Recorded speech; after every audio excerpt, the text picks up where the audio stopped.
SAP friends, I hope everybody got home safely, enjoyed your last day of training, and I want to thank you again for the effort that you put forth on Thursday in the workshop. I had a good time working with you. I hope you got something out of it, something that you can start using on Monday. You guys asked me two questions that I really don't think I answered as well as I could have. I've been reflecting on that, and I have some ideas that I'd like to share with you. The first question related to if you get pushed in a box in a conversation that all they want to do is look at requirements. Do you do this? Do you do this? Tell me how you do this. I think there's two or three possible things that you can do. Number one, you have to change that conversation. You just have to figure out how to do it, because if you don't, you're just going to live in RFP hell. So what you've got to do is you have to have a quick and a concise and a powerful why change story that could be anchored in a very short grabber. But you've got to do something that shifts the conversation, that gets the person thinking, that's not what I need to be thinking about. Number two is you can use the model of the objection reframe to address this problem. You can acknowledge that that's what they want to do. You can lean in, and you can use some sort of a reframing technique to get them thinking about it's not so important that they just look at feature and function. And the third thing I would say, and I'll say this to the second question, is you got to make sure you're talking to the right person. If you're talking to people who are just interested in requirements, they're probably not the ultimate decision maker. They will influence the ultimate decision maker, but your conversation level may need to get elevated.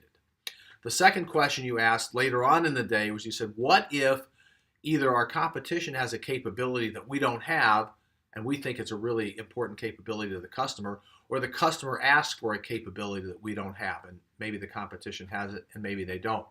And I would offer three ideas as it relates to that.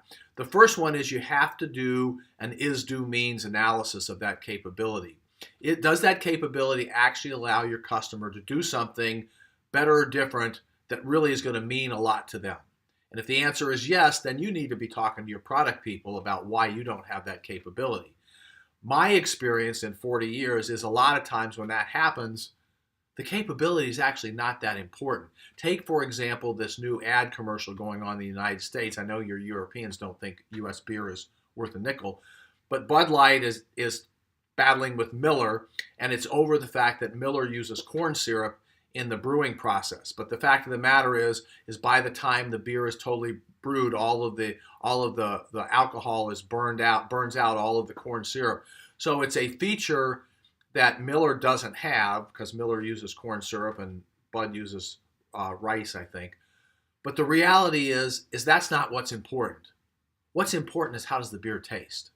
So it's a very effective campaign by Bud, because they've taken the customer's eye off the ball and they've got them focused on something that the other guy doesn't do, or something the other guy does that they shouldn't do, that's really not that important in the overall scheme of things. In a lot of cases, that's what your competition is doing. They're trying to get you to focus on something that's really not that important to the customer. You have to be smart enough to figure that out.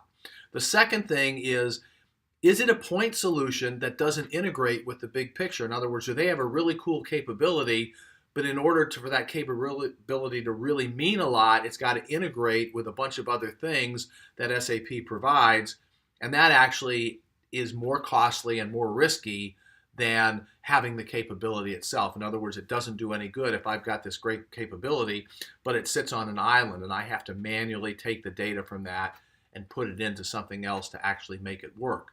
So that would be number two. And then number three would be, again, are you talking to the right person? Remember, by a factor of 4 times more than anything else, the people you want to be selling to are looking for business conversations. They're not looking for conversations about features and functions. So if you're talking to somebody who's hooked on features and functions, you might be talking to somebody who's too low in the organization.